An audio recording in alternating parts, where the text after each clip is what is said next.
Hey, welcome back. Another episode of Dynasty Theory. We're coming at you a little bit earlier today. I feel bad. We have adjusted like the last, I feel like 50 episodes. This one was on me. I have a work call later on, but that's besides the point. As you can see, if you're watching live, if you're on YouTube, Mitch was unable to join us. He keeps saying he's working. I don't know. I don't know if I'm buying it. What about you, Dan? 2 weeks in a row of him being a responsible human being. I hope it doesn't rub off on us or anything. No, we don't want that. But listen, we have a lot we want to talk about. We finally can get to the rookie wide receivers and the rookie tight ends. And Mitch, like always trying to get my goat. He's sitting there over the weekend saying, "Oh, I hope there's big news that comes out on Monday and Tuesday just to mess with JB's notes." But we're finally getting it in. We're finally going to talk about these rookies. We talked about the quarterbacks. Gosh, what was that? Like a month ago at this point. Running backs a few weeks ago. Then we had some of the free agency news and just such a wild offseason. But now we can get into the draft preparation. We're about, a month out now from the NFL draft. On the Patreon, $5 a month. We have, it's going to be a very entertaining live draft party. We're going to be in the Discord with everybody, video, audio, whatever people want to do. I see some people in the chat. Salazar, Greg, what's going on, guys? Always appreciate people joining us live here on the Dynasty Theory YouTube channel. But anyway, so the rookie wide receivers, this is seen as a rather deep class, right? And I know people, they're starting to come around with the running back position as well. And of course, the last piece of the puzzle, I'm sure I'm going to talk about it several times tonight. We are going to be looking for that last piece of the puzzle in draft capital, which is going to be a critical piece, especially more from the analytics side. But from the film side, which Dan gravitates towards, so I'm very excited to hear how you feel about these wide receiver prospects, because you also played wide receiver. Yeah, this is special to my heart here, man. I know. I love watching the wide receivers and seeing how they catch and adjust to routes, and we're getting closer to the draft. So this is exciting. Wide receivers, I am stoked to go. Tight ends, John, it's another story. But we'll talk. Yeah, we'll talk about it. I don't want to say it's lackluster, but there's some nice depth pieces there. But I got to ask you, what was your 40 time when you were playing? Fastest I ever ran was a 4.59. Blow me out of the freaking water. I genuinely don't know if I wouldn't hit 5. I really don't think I would hit 5 seconds. So 4.59, okay. All right. Hey, better than Garrett Williams. Yeah, sad enough. Happy Mitchell isn't here to rub that in on us. But that was my Achilles. Like, to me, I always thought game speed was different than running speed. For whatever reason, I ran a 40. I'd run a little tight. I love looking at the guys' short shuttle runs. I noted some of their short shuttle times from Combine in my notes tonight as we look at receivers. I always love the quickness, the ability to be able to be elusive. And sometimes that 40 could be overrated, John. Jerry Rice was not the fastest 40 guy, and he turned out okay. So what I'm hearing is Dan Lamagna was basically Jerry Rice. Okay, but some of the tight ends, wide receivers. We have Treylon Burke, Garrett Wilson, Drake London, Jameson Williams, Chris Olave. That's probably the top 5 for a lot of people. How are you viewing that group? You can pick them apart individually. You can run through them quickly, whatever you want to do. How do you want to look at them? This is fun. And I think you're spot on with those 5. I mean, I'm not going to create any waves tonight or, I will, but not yet. Not in the top 5.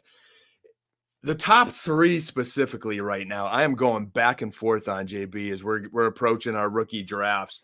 I'm really, I could break these guys down, but I am going to be a little wishy-washy 1 through 3. I'm leaning Drake London a little bit, but I could guarantee you that could change in a week, a day. Love Drake London, love Garrett Wilson, love Treylon Burks.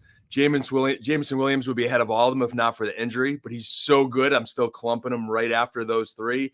And Chris Olave is, to me, a solid 5. And then it kind of gets interesting, and we'll get to those guys a little bit later, man. But Drake London, I'm hearing all these different comps, and I know some people say, hey, he's just a jump ball guy. Could he do more?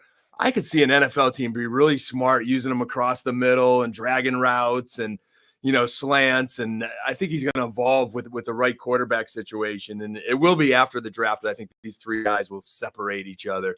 I get a little nervous with Mike Williams going up and get those catches, and he always falls down, and you're afraid he's going to get, I worry a little bit with that with Drake London, but he's my like maybe 1A with Garrett Wilson, 1B, and Treylon Burks 1C. Yeah. And you, one of the buzzwords that you didn't really mean to use in the same sense, but separation is going to be key. And a lot of people are saying, well, Treylon Burks kind of giving me that N'Keal Harry vibe. All right. And then Drake London kind of feeling a little bit like Mike Williams.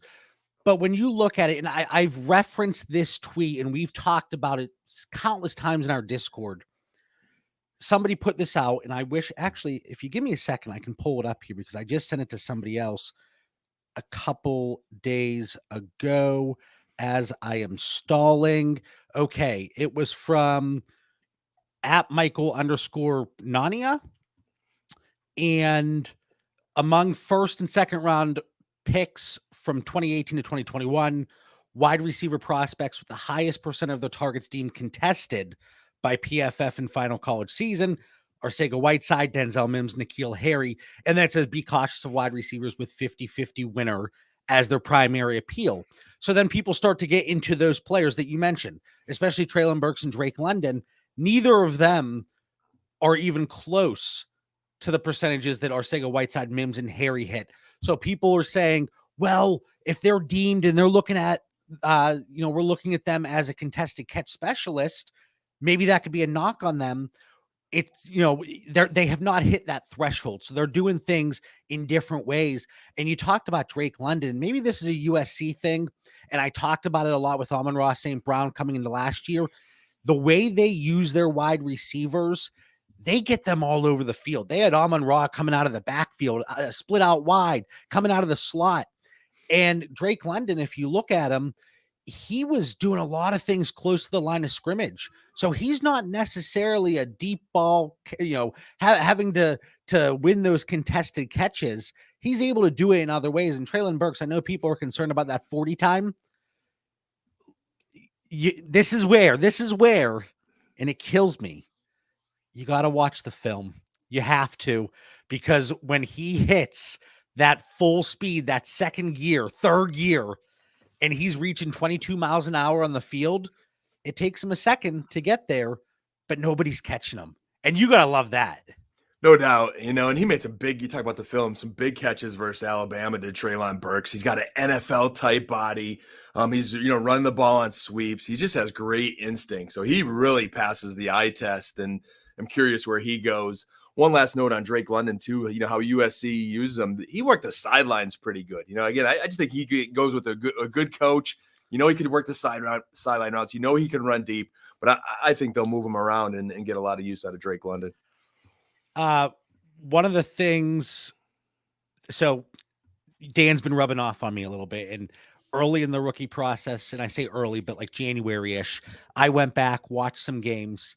And one of the notes I have on Drake London, and if you're watching live, if you're watching on YouTube, I'm looking down, got my notes on my phone here, but sideline awareness was something that I jotted down there.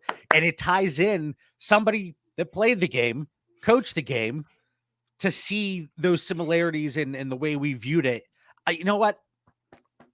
I'm going to give myself a pat on the back for that one. But then also just the route tree for Drake London. I think he has a lot of strengths in the short to intermediate game, not only going deep.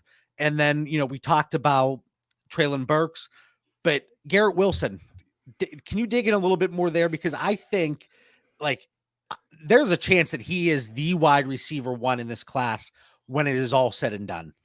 Yeah, my notes here, man. I noted really nice footwork, could separate and turn a defensive back's hips anywhere on the field. Great field awareness and a good set of hands. He does some things on film to me that just weren't normal. You watch 20, 30 receivers. We're getting ready for a draft. He just does things that are different. And that's really what I look for when we're trying to get a guy in our dynasty first round, JB. Holy cow, I don't know if you can read this. Shift a team. But I have in there really nice field awareness, just like Dan said. And we haven't compared notes. So yes, let's go. So we're seeing some of those strengths that these guys have and Garrett Wilson has. I think he's a special player that could score on any play. So could I easily put him in front of Drake London now? 100%.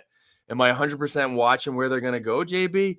100%. Because, I mean, how much big of a difference does it make based on the NFL quarterback? We're talking about the quarterbacks weekly and the stability of the teams and the teams that it's like a quarterback carousel and how it affects fantasy value. I mean, you give these guys a legit NFL coordinator, quarterback, it could really separate them. How much are you buying into the fact the Jerry Jones, Arkansas connection, Treylon Burks? Are you buying that? Because it sounds like it's getting a lot of steam, but it's an easy narrative, right? It is an easy narrative, but Jerry is a Homer Arkansas guy, man. He bleeds it. And, right now, that team needs O-line very bad, but they let go of Amari Cooper. So his stance, and I think there is some merit to it. He's like, hey, we're looking at O-line, but if a Parsons Lamb fall to us, so if Treylon Burke's there, at 24 or wherever they're at late in the first round, it is possible. Because Dallas does go by their boards. They, hey, if he's the top-rated guy, we're going to veer off and take that talent. So the way I'm looking at this, and it seems like you are as well, Burks, London, and Wilson in that top tier of receivers, but just what you mentioned. So I have them tiered together personally. So they're all expected to get first-round draft capital. No clear differentiating factor there. But if you get Burks to Dallas, London to the Jets, people were talking about that. Garrett Wilson, the Saints, or something. Then maybe landing spot comes into it a little bit because you can use that. You have guys tiered together. We're not bumping them up or down necessarily, but how we view them within that tier. Who's your 4 right now? So 4, I know I'll revert kind of back to old habits, and as much as I want to say, or if you have a tier with 4, 5, and 6, whatever it is. Yeah, I mean 4, 5, it's Jameson Williams and Chris Olave.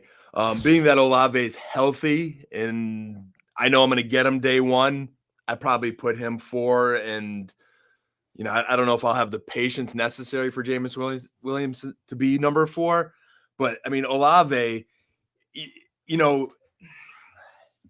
I almost wanted to dock him, JB, for being like a bad dynasty fantasy football player. Like he should have went out last year and his stock would have been higher. Instead, he waited another year, and like I don't know if that helped him. So like, fantasy value, JB. I don't know if he was thinking of his dynasty value by coming out this year. Yeah, the big thing from an analytical perspective, people want to see those first round early declares in those Power 5 conferences, right? He went from wide receiver 1 to 2, JB, on his own team.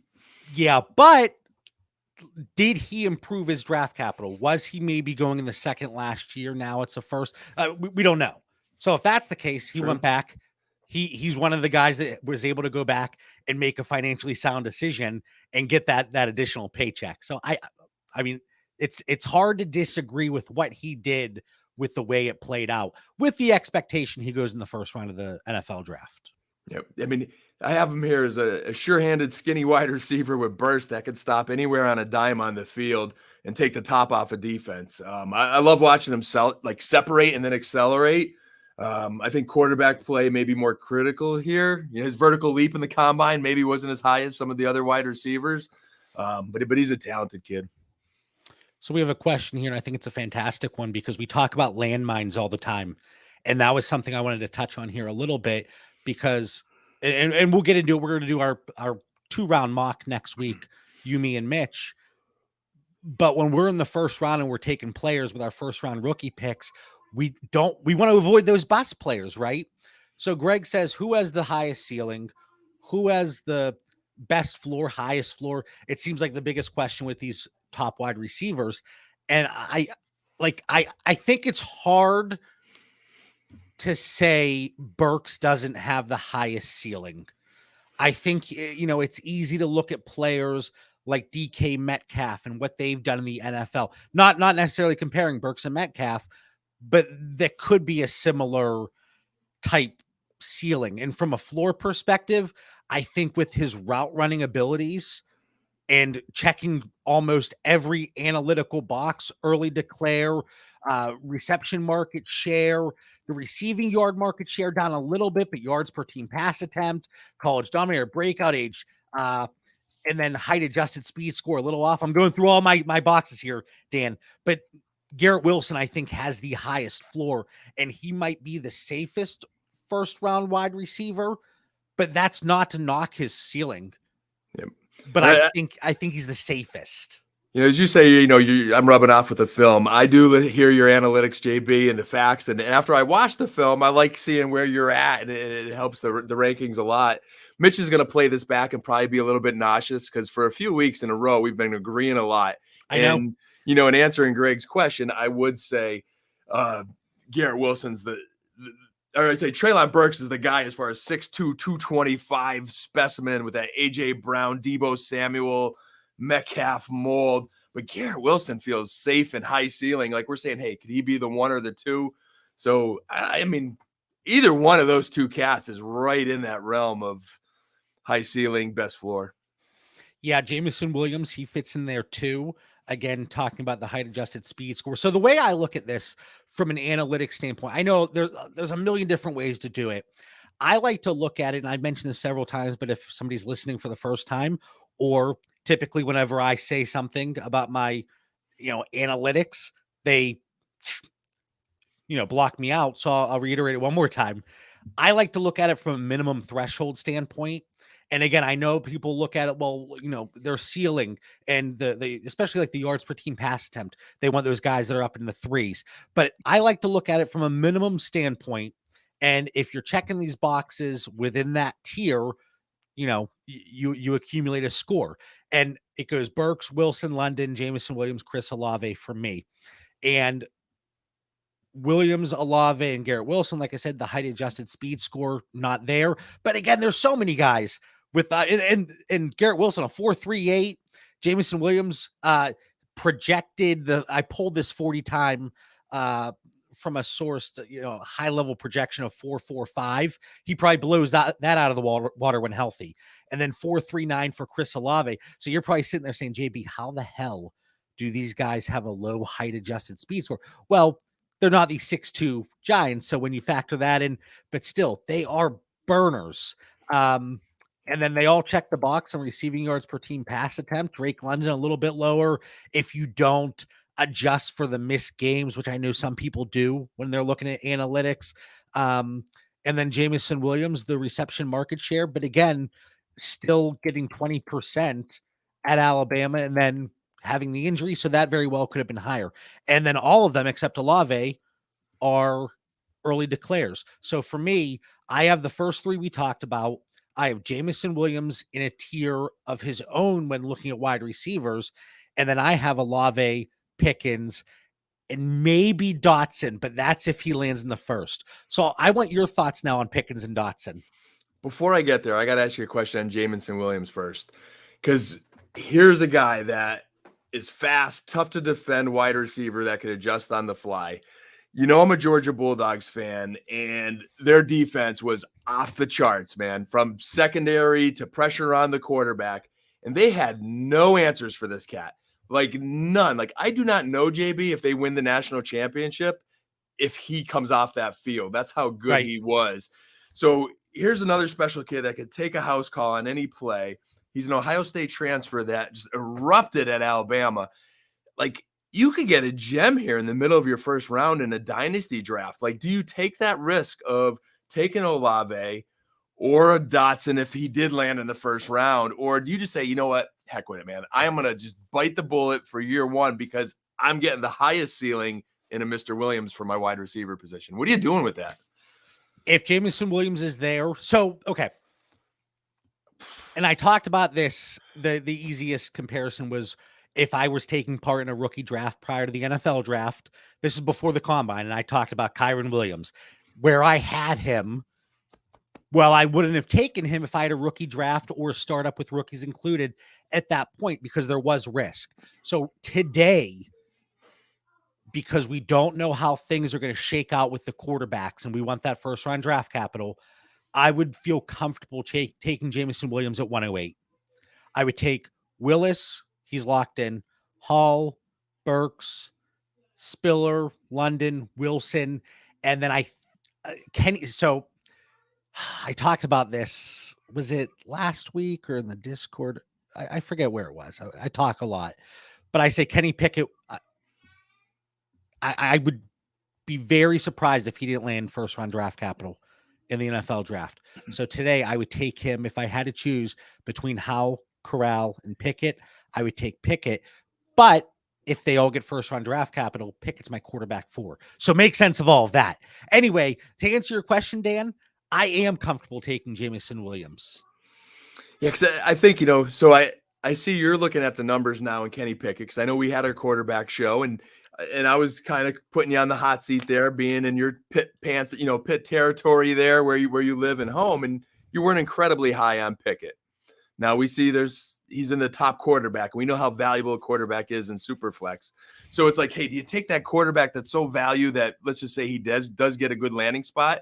Or it's like, you know what? I truly don't believe in Pickett. So I go with Williams and take the elite guy and just kind of gamble that Pickett's going to be a bust in the NFL.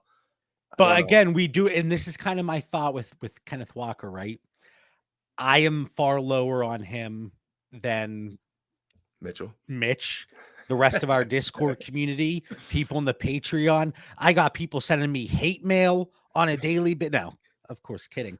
But Kenneth Walker, while I am lower, and I don't think he's going to be as good in the NFL as people are laying it out here during the offseason. I know we have, like, I'm not oblivious and aloof to the general market. People love him.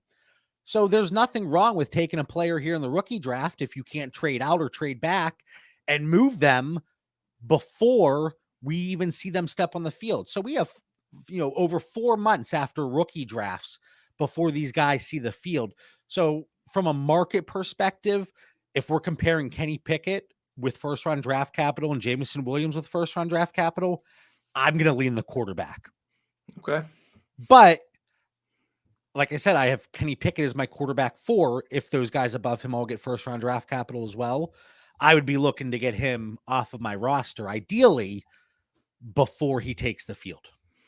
It's a fair analysis, and I think we're in the same conversation and how we feel on these guys. So I'm going to shift to your question before I followed with a question, and you asked me about Dotson and Pickens, and that takes me to like a 3 wide receiver category that, again, kind of like the top 3. When we get to this tier, I'm kind of a little bit wishy-washy on Jahan Dotson, George Pickens, and John Mechie over there in Alabama. I really like these 3 guys. Mechie is not even on my radar. He's on mine, and I'll get to why. But first, Dotson and Pickens, and I do have them higher. I'm just trying to make sure I'm not being a homer. I'm in Penn State, as are you. I mean, we're kind of in Penn State territory here in Pennsylvania. Penn State, oh Jesus! Make me vomit. It's the Lackawanna College pipeline from where I work. We're sending kids there every week. Wait till you see the receiver we got coming to going to Penn State possibly next year if that's where he lands.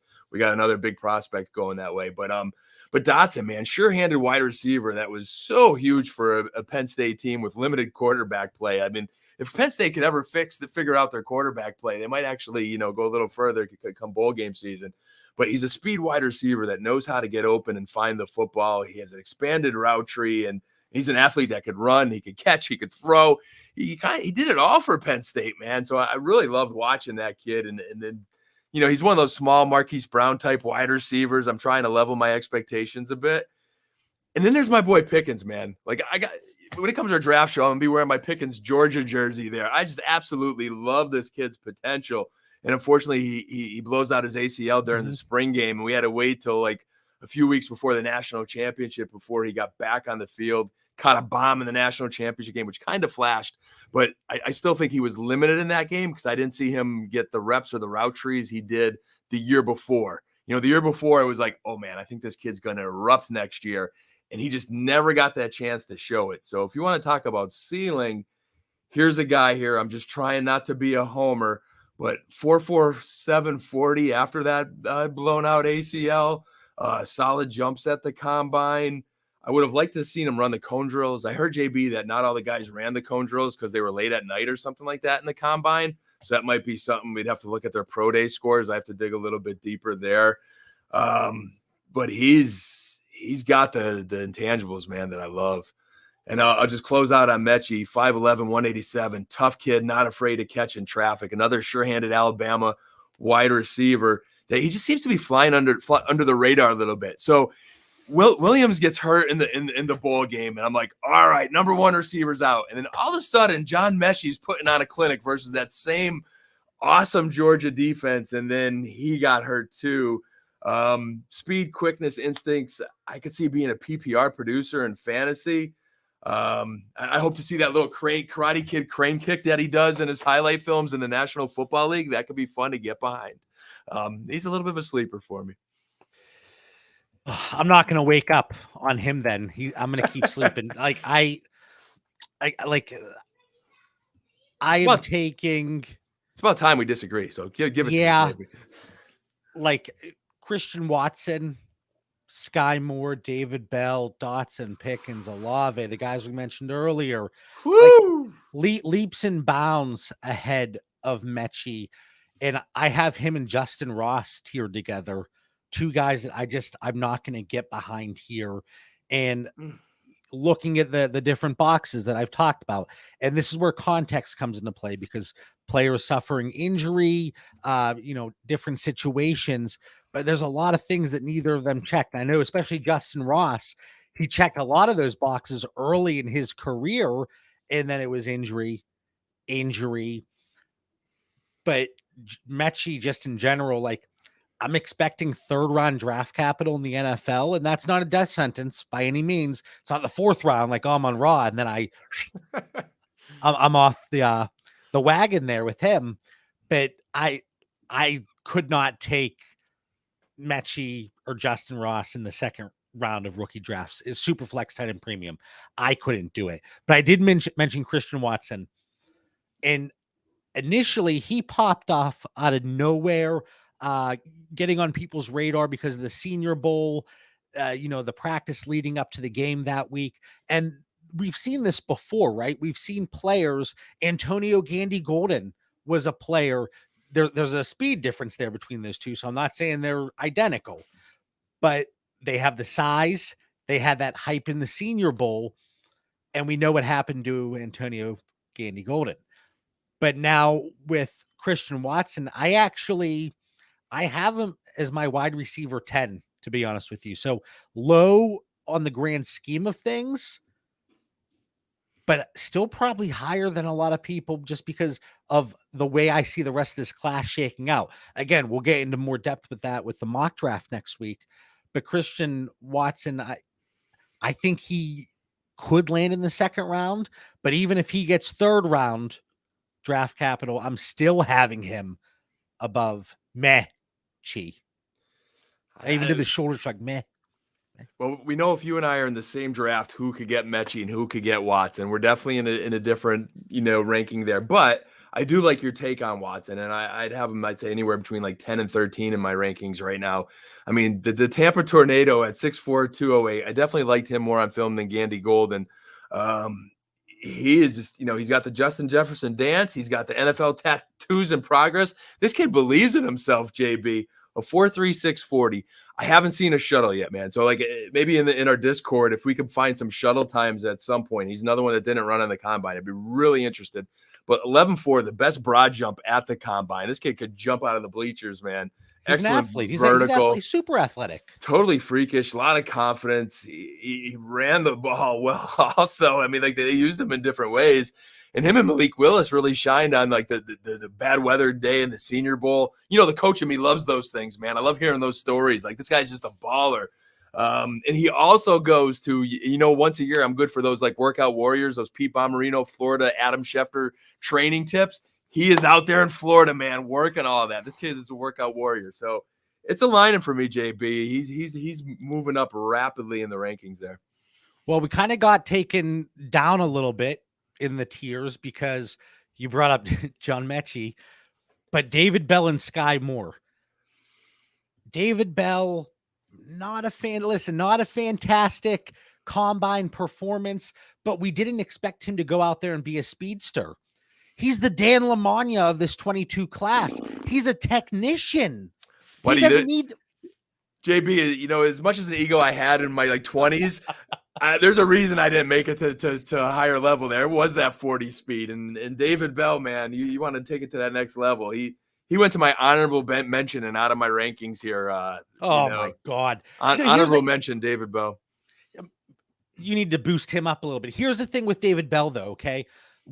We talk about not overreacting to the combine, especially when it's things that we kind of already thought. If they're a fast player and they have a fantastic 40, don't double count it.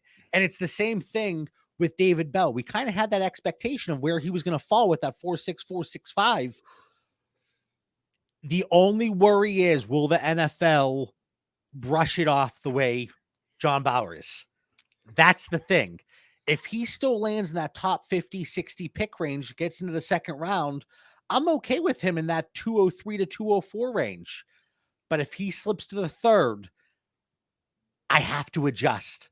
I have to, because the NFL, if they're going to give us that information and they see it differently, I have to make adjustments here. So I don't care about the landing spot, but I care about where he's going in the NFL draft based on what I have as his expectation today, which is a second round draft pick.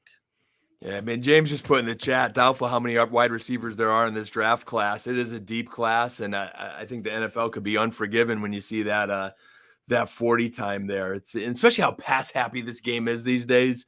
And his draft, I think if his draft positioning does slide, I think that's going to impact us in the dynasty industry. Sky Moore, I'm more intrigued by. This kid's just... A lot of people are. I don't know if I'm intrigued in the same way, though. Like, I think he's a real good football player. I mean, 5'10", 195, 4'4", 140 is beautiful, 4'3", shuttle. He looks like a halfback playing wide receiver. Maybe it's that number 24 that he wears that's just deceiving to me, but he doesn't look like a natural wide receiver. So I'm kind of curious how this is going to translate to the NFL, man. But his combine was phenomenal. He's definitely a football player. He's an impact player there at Western Michigan. If we're talking about him on Dynasty Theory, he better be a football player. What are we talking about here then, Dan? I'm just not used to halfback. He looks like a halfback playing wide receiver. And I'm struggling with that a little bit, resulting to statistics in the National Football League and fantasy football. So I'm really, really interested to see where he goes. Let me go through my checklist. Now, so here's the thing. And somebody put out, again, I wish I could always provide the credit whenever I see this, but somebody put out information and it was showing the early breakout, or not early breakout, the early declare for Power 5 versus non-Power 5, okay? And there was a clear difference in the hit rates. So for Sky Moore, he was not an early declare, but going to Western Michigan, coming out of the MAC, again, not necessarily a death sentence based on that information, but then 40% reception market share, 30% receiving yard market share, 3.48 yards per team pass attempt, which is through the roof, only behind, I think Jalen Tolbert is higher and Treylon Burks are higher. College dominator over 40%, 19-year-old breakout age, which is fine. The 4.4 140 checks that box. Like he's gonna pop off for a lot of people. And again, my expectation is second round draft capital in the NFL draft. And that's good enough for me for him to land in that wide receiver 8 to 9. And I see Newt's in the chat. I don't know if he got here in time to hear my Mr. Mechie hate, but he might be blocking me because of that. Now, Dan was on board, but Newt, you already know how I feel. All right. So talking about, who'd we get through here? Burks, Wilson, London, Jameson, Olave, Pickens, Dotson. I got a couple names that are popping. What's that? Does Dotson go in the first round of the NFL draft? It seemed like he was being projected there, that it kind of fizzled off a little bit. I think second round. Second? Early, mid-second round. If he goes second, I'll tell you, I will have Bell and Moore ahead of him. Oh, Bell Moore's not going to go before him. Wait a minute. Can I ask? And I know my stance changed a little bit once he got the fourth round draft capital, but do you remember when I was talking up Amon-Ra St. Brown pre-draft last year, and you and Mitch, want nothing to do with them. Honorable mention at best.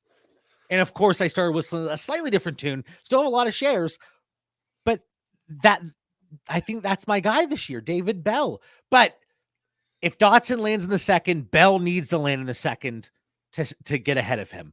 So there are a few asterisks here, but I just don't see it in Bell. Like, if we want to who is it here? Greg in our chat talks about James. I told you, I give you the Mechie love. Trust me, I have him way higher than JB. But our buddy Greg here says David Bell is Hunter Renfrow. You want to know who the Hunter Renfrow of this draft is going to be? It is going to be Kyle Phillips of UCLA. Like, before there was Hunter Renfrow, there was Julian Edelman. Before there was Julian Edelman, when this old man played, it was Wayne Corbett of the Jets, man. Kyle Phillips reminds me of that. 5'11", 189, punt returner, slot playmaker, accelerates north fast, 4.5, 840. Again, not blazing. I do want to see his shuttle. It's another guy, JB. I need to know how quick he can move sideways and laterally and make guys miss and be shifty. But on film, if there was a guy that looked like the next Hunter Renfrow, to me, it was Kyle Phillips. All right, one more name here. Tiny man, Wandel Robinson. Do you have any interest there? I know he went from pre-official measurement hype. Again, I see a lot of green on my sheet, checking a lot of boxes, but the dude's 5'8". There's not a lot of players, and I know it's a small sample size in general, but what's the ceiling there? So I know some people, pre-official measurements, they were talking about Wandel Robinson being in their top 5, 6, 7 wide receivers in this class. I can't put a 5'8" receiver. And I know, well, Tyreek Hill's official height is not really 5'10". He is smaller. I'm not gonna chase the outlier there in Wandel Robinson. No, I'm Wandel Robinson, even Calvin Austin, JB, 5'8", 170, put him in that class. He just exploded at the combine with like I like Wandel. I mean, so you're mentioning him, he 4.44 40. I need a shuttle time on him. He's a Nebraska. How many times have you shed? How many times have you said shuttle tonight? I am frustrated that there's no shuttle. I don't have shuttle times right now. But Robinson, man, he's a Nebraska transfer that exploded at Kentucky. But Calvin Austin, who did have a shuttle, JB, ran a 4.07, which is incredible. And a 4.32 40. Like, his times were just phenomenal. He could jump with the best of them. But, like, you go back to last year, like Tutu Atwell. I love Tutu. He had some great combine stats. And he goes in the second round of the NFL draft. Goes in the second round of the NFL draft. Looked really good in the preseason. Like, they couldn't cover him out of the slot. I know they're backup guys and, it's vanilla coverages and stuff like that. But he couldn't sniff the field last year. So I'm like, is it a matter of these guys really got to get, like, NFL stronger to be able to get out there? But from a dynasty perspective, we're impatient. I don't know if we're going to be patient enough for either of these small guys, similar to Tutu Atwell last year. I mean, Tutu Atwell, Terrace Marshall, Amari Rogers, all players that got that necessary day 2 draft capital and really crap the bed there in year 1, and they're being written off. And I'm not saying I'm actively going out and looking to acquire them, because I'm not. So I'm not saying like, oh, go out and get them. You're making a huge mistake. But like you said, the patience and looking for that early hit, not even just an early hit, show signs of life. Do we get that from, as Chevigny in the chat here, Rondell Robinson, the Rondell Moore comparison. Dan's like, what are you talking about? So let's get enough of those tiny guys. Any other? Alec Pierce, he's an interesting Thank one. you. I was waiting for that. Yeah, Alec Pierce. I think he gets that day 2 draft capital.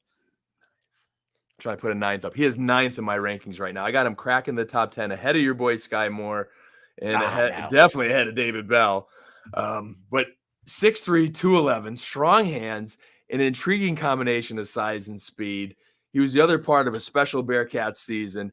4.28 short shuttle. He's another guy dedicated on the combine. Didn't care how late those shuttles were. He was out there running.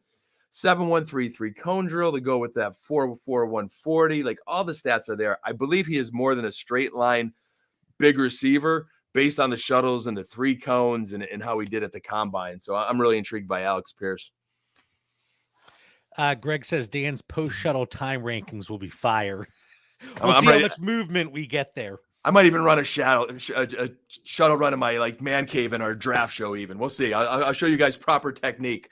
We'll see if we can get the cameras there. If I try to do it, I'll end up in the local hospital. So I'm not doing that. But talk about speed score. I know a lot of these guys, it's like, JB, you're knocking the speed score.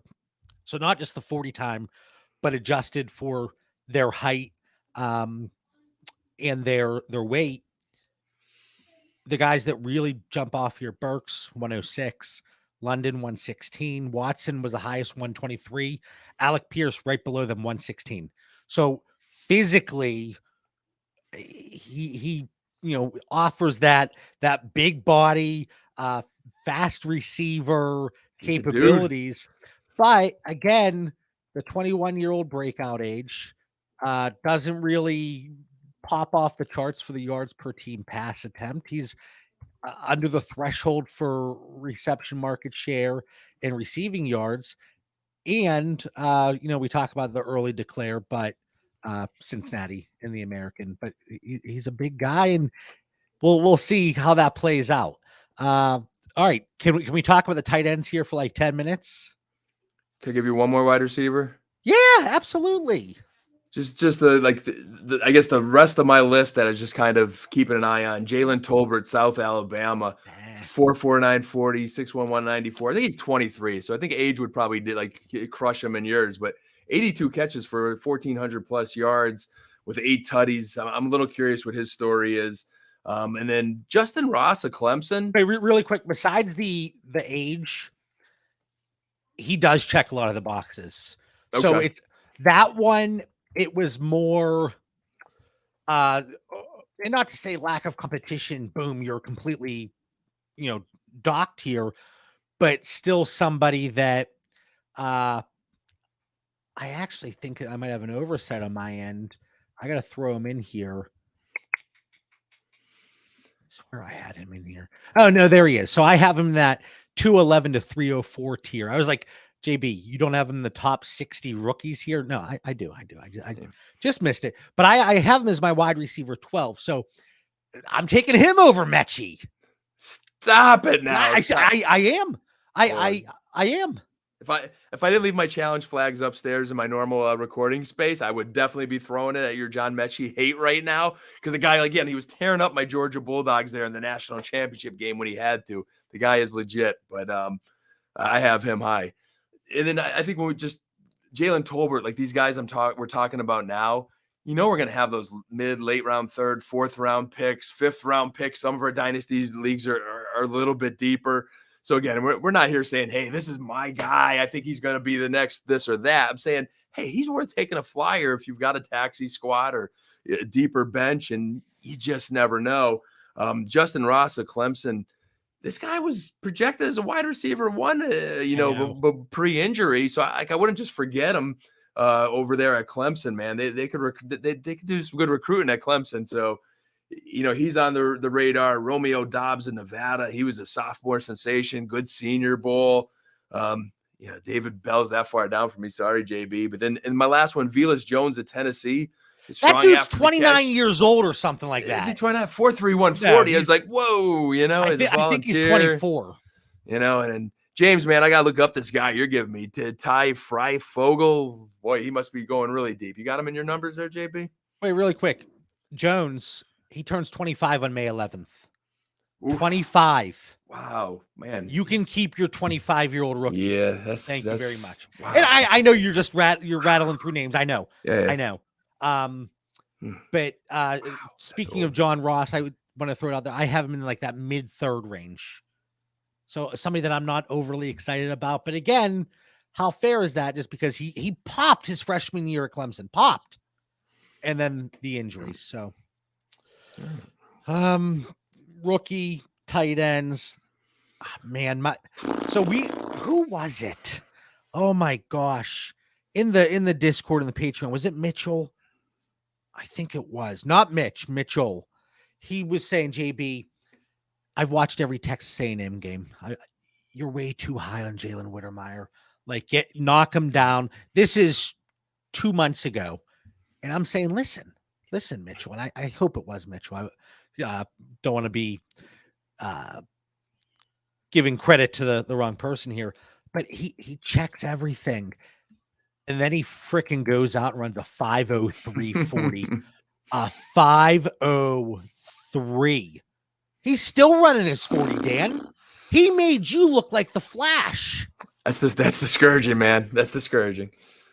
Yeah. I'm having So trouble so getting excited about this tight end position. but you look at speed score, and it's one that if you don't hit, so I'm looking at my list here back to 2017. These are players that participated at the combine.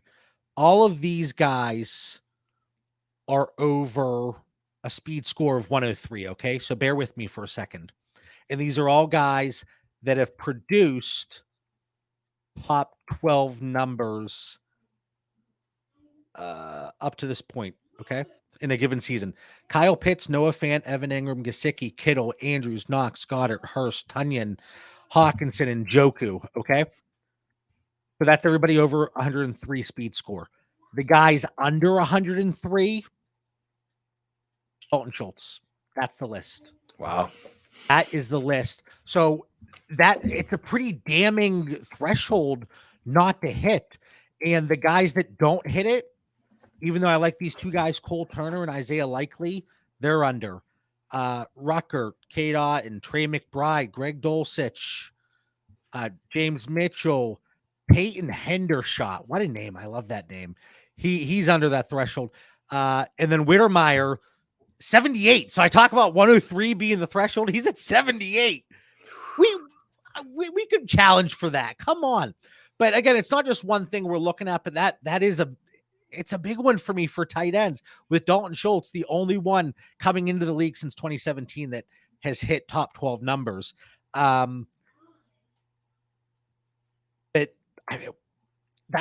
hurt for me. That was somebody that I slotted in middle of the second in tight end premium leagues, but now it looks like it's Trey McBride in a league of his own. Yeah, I might just like hate this draft here, like for tight ends more than ever.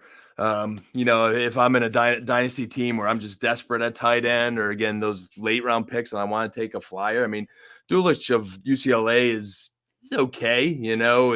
I didn't mind his film. I thought he had a little more wiggle than McBride on film there, a little more explosion as jumps, a year younger.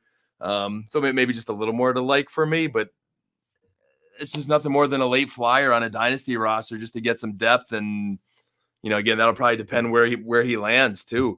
But the NFL just has a prototype for tight ends, so all those guys you named with those good speed scores, I mean, they haven't even been an easy ride for us in dynasty between injuries and underperformance and so forth. I don't even think any of these guys are even in the same breath or sentences of them ever. And it's not to say, and I agree, and it's not to say, oh, if you hit that threshold for a speed score, you're going to put up a top 12 season. OJ Howard, one of the top speed scores. Bucky Hodges didn't get the draft capital, but that's a name. Cole Kmet, he hit the threshold. We'll see what happens there. Adam Shaheen, Josh Oliver, Kahale Waring, Jordan Thomas, Stephen Sullivan, Foster Moreau, Parham. I know he likes the emphasis on the other syllable.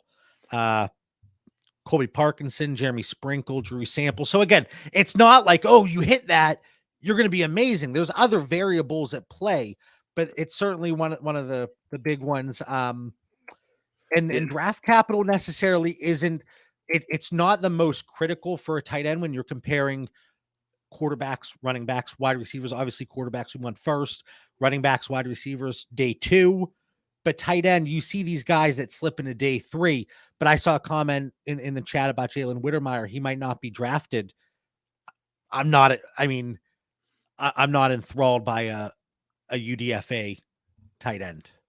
No, I mean, all these guys, like even that last list of names you gave, like Kmet and Parham and Moreau. I mean, some of the common denominators, like, I kind of like some of those guys on our dynasty rosters, but it's taken them years to develop just to be a potential fantasy guy. And, you hope maybe they get an opportunity later on.